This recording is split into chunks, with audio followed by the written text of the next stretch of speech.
বিসমিল্লাহির রহমানির রহিম। আমি অ্যাডভোকেট তায়েবা শশী। আমি ঢাকা জজ কোর্টের একজন নিয়মিত আইনজীবী এবং বাংলাদেশ জাতীয়তাবাদী মুক্তিযুদ্ধ প্রজন্ম দলের একজন সদস্য। দেখেন, আমি একেবারেই যেহেতু আমি বিএনপি পরিবারেরই সন্তান, আমার একদম বেড়ে ওঠা ছোটবেলা থেকে, আমার জন্মের আগে থেকেই আমার মা ১৯৮৯ সন থেকে এই সাভার পৌর মহিলা দলের সাথে সম্পৃক্ত।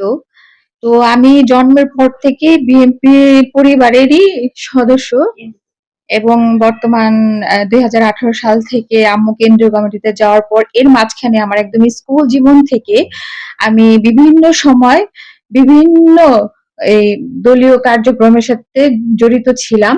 এছাড়াও যখন আমি প্রজন্ম দলে যুক্ত হই, সেখান থেকে বিভিন্ন সময় আমি যখন আপনারা দেখেছেন যে আমি নমিনেশন পেপার যখন জমা দিয়েছি, তখন প্রজন্ম দলকে সঙ্গে নিয়ে মুক্তিযুদ্ধের যে প্রজন্ম দলটি, তাদের নেতাকর্মীদের সাথে নিয়েই আমি জমা দিয়েছি। তাদের সাথে আমি বিভিন্ন সময় আন্দোলনের সহযোদ্ধা ছিলাম। দল বলতে আসলে কি, এটা তো এখন নবীন প্রবীণের বাংলাদেশ। আমি ২০২৪ জুলাই আন্দোলনে জাহাঙ্গীরনগর বিশ্ববিদ্যালয়ের লোক প্রশাসন থেকে আমি মাস্টার্স কমপ্লিট করেছি।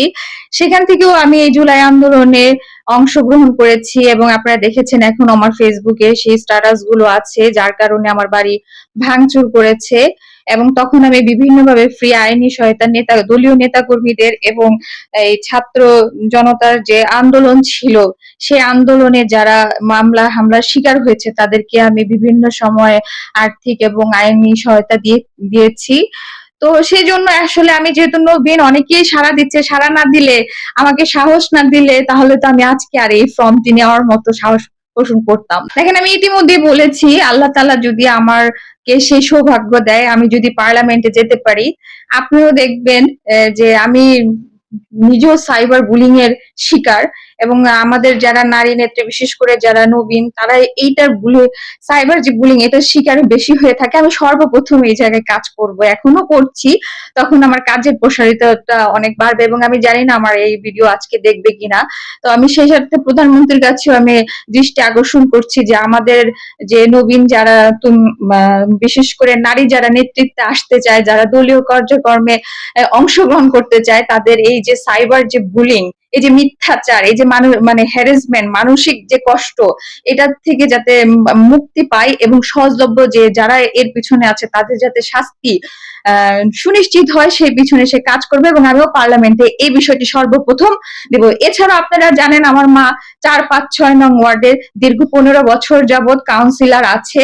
আমরা জনগণের সাথেই তো মিশে আছি। সব সহযোগিতার যতটুকু আমাদের সম্ভব, আমরা তার পাশে থেকে কাজ করার চেষ্টা করব।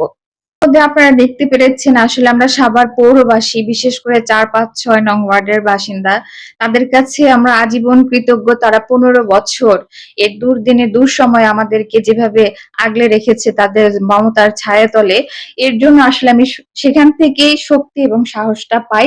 ইনশাআল্লাহ তারা যেমন আমাদের সাথে বিগত দিনে ছিল, ইনশাআল্লাহ আগামী দিনেও থাকবে। এই পোষণ করেই আমার আসলে এই সাহসের কথা অর্জন করেছি।